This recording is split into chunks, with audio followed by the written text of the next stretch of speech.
Yeah, so we tackled the DSW field. We went into that park, and ooh, look at us going over there. Yeah, yeah. So we started. We parked, and then we were gonna walk along the path, and then there was nothing but trees. So we turned around, and we were like, we're gonna stay in the parking lot area because that's where like everybody is coming. So we talked to the kids. So we encountered a few people. The kids are gonna share about who they encountered, and then I'll share, and then we all will share.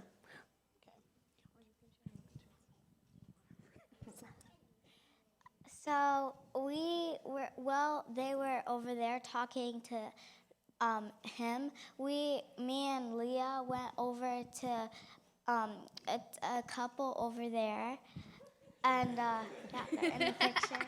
They're in the picture. So, and we started talking to them and asking them if they wanted us to pray for them. And then they said they don't speak English. So, and then I said, "What do you speak?" And they said Greek. So I didn't know how to speak Greek. So we went. So we went back to Mom and we asked her if she could look up how to say prayer in Greek. So then we went to go, and then we said it to the two people, and they didn't understand what we were saying. So we just did sign language. We turned around, and they were both like. And so then we prayed for them, and then yeah. And one funny thing about it is after we finished praying for them, they were trying to offer money, but then she stopped them from giving us money. And she was still confused and still trying to give it to us. But yeah, it was Were good you guys to pray nervous? for them. Yeah. They both prayed. Yes. Oh, so we also encountered in that area a gentleman that was sitting at the bench for a while we were talking to this other gentleman. So we kind of like broke up, and the guy was leaving on a bike, and he went to his bike, and I felt like we should definitely go approach him as well. So I broke off from them and took the girls, and then we went and approached him. And his name is Antonio. And honestly, I felt in my spirit to just pray for him. His name was Antonio. I don't know how that happened. Yeah, so I felt in my spirit, honestly, to just pray for safety and protection. But I asked him, is there anything that you would like prayer for? And he said, no, not really. And then I'm like, really? You have nothing? Your life is perfectly, right now it's like perfectly okay and great, and you're loving life and you don't need anything? We live in a crazy world today. And then he started laughing. I'm like, are you Cape Verdean? And then he said, yeah. So I changed to speak Creole, my broken Creole. And, I told him that we are from a church, close in the area, right in Brockton. And today we are just out and about praying for people. So whatever you need prayer for. We live in a crazy world, but we have a God who loves us. So we want to pray, and he hears our prayers. So I asked him again, I'm like, do you have anything to pray about? And he's like, no. I'm like, well, you know what? I'm going to pray for you however way the Lord leads me, because he already had placed in my spirit for me to pray for him for protection and safety. So I prayed for him for that, but also for his salvation. And he received it. We gave him a card. He's like, I'm going to put that in my wallet right now. I'm like, put it in your wallet, because God's going to direct you to that card really soon. And he's like, okay. So I don't know where that's going to go, but I know that God does things for a reason. I just have to say before I pass it to Layla that it was such an awesome time. Right before, when we got there, we prayed. We asked the Holy Spirit to have his way. We asked for a spirit of boldness and just the eagerness to go and to speak to whoever he led us to speak to, and also to pray for the city. And it was just amazing to see the children.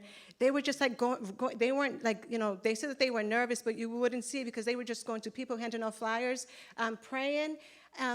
And it was like, and even when it was time for us to leave, they were like, wait, there's somebody else, let's go to them. And we're like, oh, we have to go. Just to see that, just to see the eagerness in our children, to see that they understand that, some of these people are lost and they need, we are the ones that can help them to where they need to be. We're the Jesus that we may be the only Jesus that they see. So it was just amazing to see the children just going and just sharing. And as we were going, as we met, there was two gentlemen, and we had approached them, and we introduced ourselves. As Pastor Vezzo said, we're from the Final Thrust Ministries, and we're here today praying for the city of Brockton, and we asked to pray for them. And they kind of like smirked, so I thought they probably thought that we were approaching them for something else. But they kindly said, he's like, no, thank you. And so Layla ended up praying for them anyways. And then we were just walking around praying, and we saw this, our spirit just led us to this person. His name is Alvarez, and he speaks Portuguese only. Only. So Layla speaks and understands, and we just got smidges of what he was saying. But it was amazing because he's a Christian. He goes to a Universal Church on Main Street in Brockton, and he was just sharing. I mean, you would think it was us that was sharing. He was sharing and just sharing about his life, sharing about Jesus, sharing about so many other things. And we asked him, well, can you pray? So he prayed. And then, after he was sharing, we're like, well, is there anything that we can pray for you about?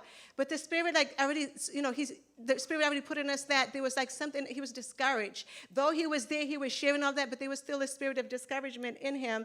And we understood why after he was sharing. So we went and we prayed over him. And I think before we left, he was telling, I'll let Layla say what he was sharing about as far as God sent you guys to us. Oh, yeah. So he did... I think he also helped us. He was, he testified of the miracles that God does. He was saved. His mom died of cancer, and he was mad at God for a long time. So he said he was abused at some point with a knife at his throat. So then he went into drugs, prostitution. He said he found this church. It's been 4 years, and he's been saved. He was just keep going about the good news of Christ. He said when we was leaving, he was like, by the way, I was not alone when you guys saw me. He said, I was with Christ. And he said that God sent us to him for a reason. There's a reason why he was sitting there by himself. He sent us there to speak to him. So Christ is everywhere.